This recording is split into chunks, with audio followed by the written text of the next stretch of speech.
Bismillahirrahmanirrahim. Today we have a numerical related to the limiting and excess reagents. This numerical is taken from the chapter stoichiometry, grade first year chemistry.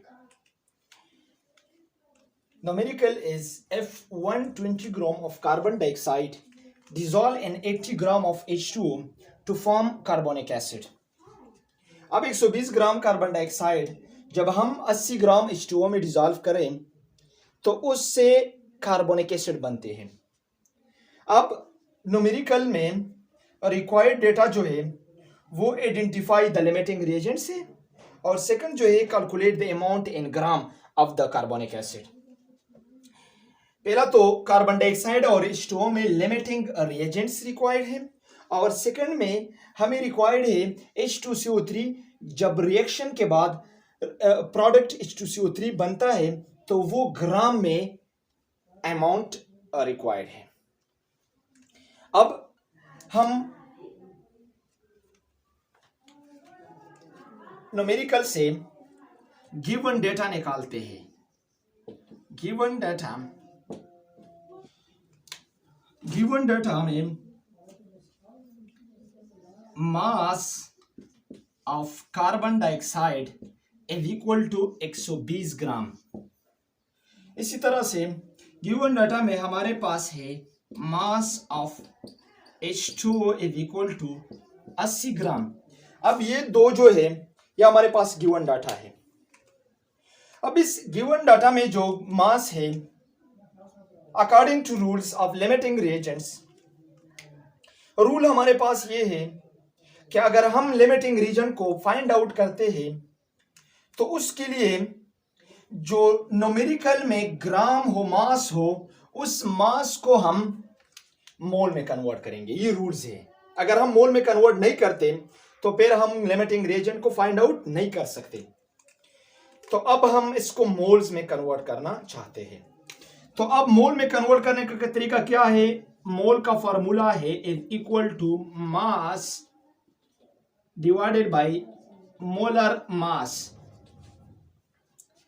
अब सबसे पहले इस formula को utilise करते हुए मैं carbon dioxide का मोल find out करता हूं। So mole of carbon dioxide is equal to mass of carbon dioxide divided by molar mass of carbon dioxide. तो क्या है? मोल्स हमारे पास है इज इक्वल टू मास क्या है कार्बन डाइऑक्साइड का 120 ग्राम और ये मोलर मास क्या है? एक मोल में कितना मास है कार्बन डाइऑक्साइड का? हमारे पास है कार्बन का 12 और टोटल 44 ग्राम पर मोल बनता है। अब ये ग्राम आपस में कैंसिल करेंगे क्योंकि और इसी तरह हम मोल्स आपस में कैलकुलेट करते तो इससे बनता है 2.72 मोल। अब ये जो है ये हमारे पास मोल्स ऑफ कार्बन डाइऑक्साइड है। ये क्या है? ये हमारे पास मोल ऑफ कार्बन डाइऑक्साइड है। अब कार्बन डाइऑक्साइड का मोल तो फाइंड आउट हुआ। अब इसके बाद हम moles of H2O find out करेंगे। अब moles of H2O is equal to mass of H2O divided by molar mass of H2O। तो ये क्या तरीकाकार है? इज इक्वल टू मास क्या है 80 ग्राम और मोलर मास H2O का है 18 ग्राम पर मोल। अब ग्राम आपस में कैंसिल हो जाएंगे और इसी तरह इसका वैल्यू आ जाएगा 4.44 मोल। अब ये जो है ये हमारे पास मोल्स ऑफ H2O है। अब ये हमारे पास मोल्स ऑफ H2O है। तो रूल्स के मुताबिक हमने मास मोल्स में कन्वर्ट किया। अब इसके बाद सेकंड रूल्स क्या है? तो उस सेकंड रूल्स के बाद हम लिमिटिंग रीजन और इस तरह से प्रोडक्ट का मास में फाइंड आउट करेंगे। अब रूल नंबर 2 जो है ये बैलेंस केमिकल इक्वेशन लिखेंगे। बैलेंस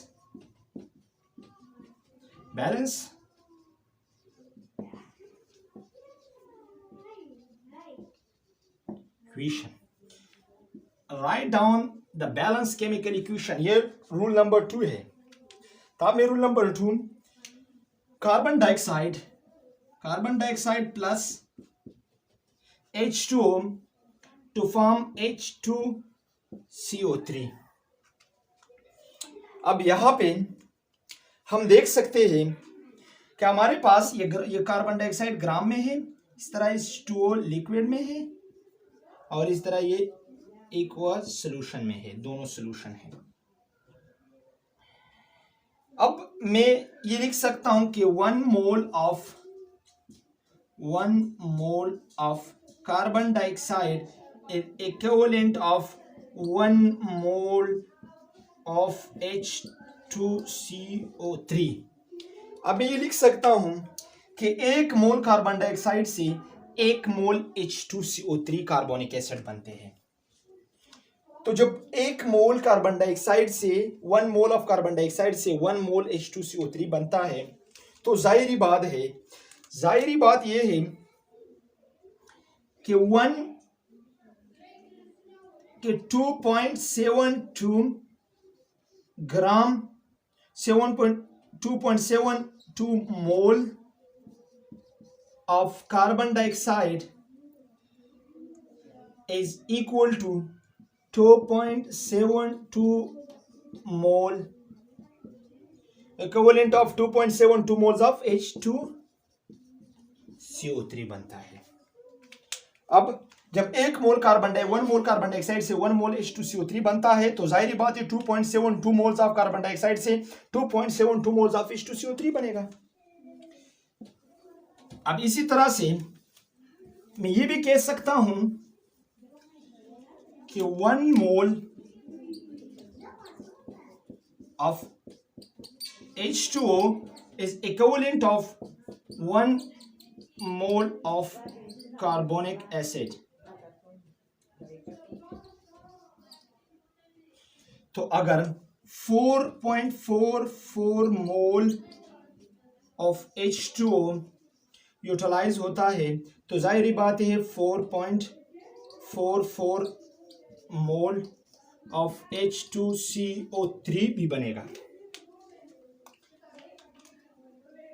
तो हमें पता चला अकॉर्डिंग टू द रूल्स कि जिसका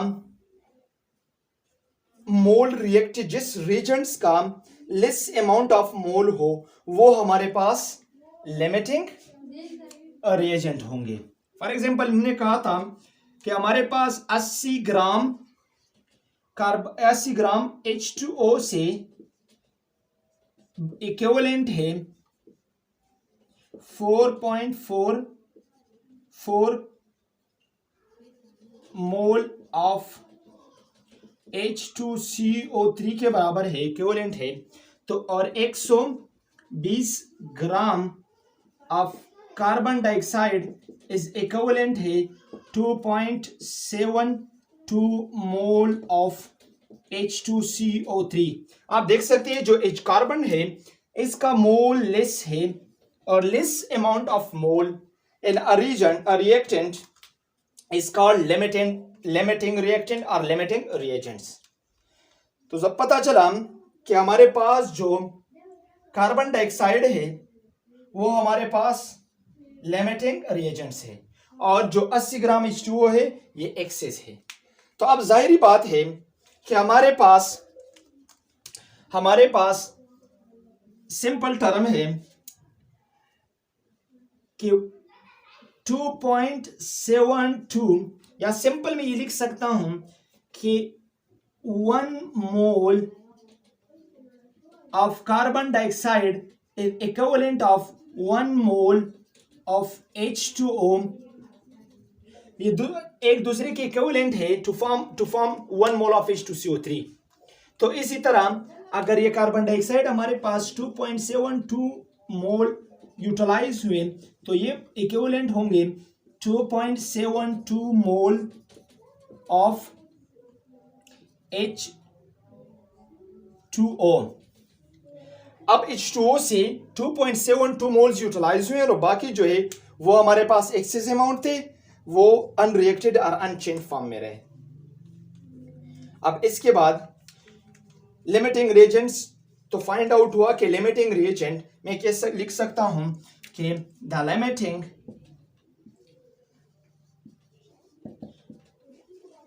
reagent of the above equation is carbon dioxide. Carbon dioxide हमारे पास लिमिटिंग रिएजेंट है और H2O is the access reagent. अब फर्स्ट जो है, first identify the limiting reagent हमारे पास आइडेंटिफाई हुआ। अब जो H2CO3 बनता है उस H2CO3 का अमाउंट फाइंड आउट करें लेकिन मास में, तो अब ये हम फाइंड आउट। अब सेकंड जो पार्ट है, calculate the amount in gram of the H2CO3।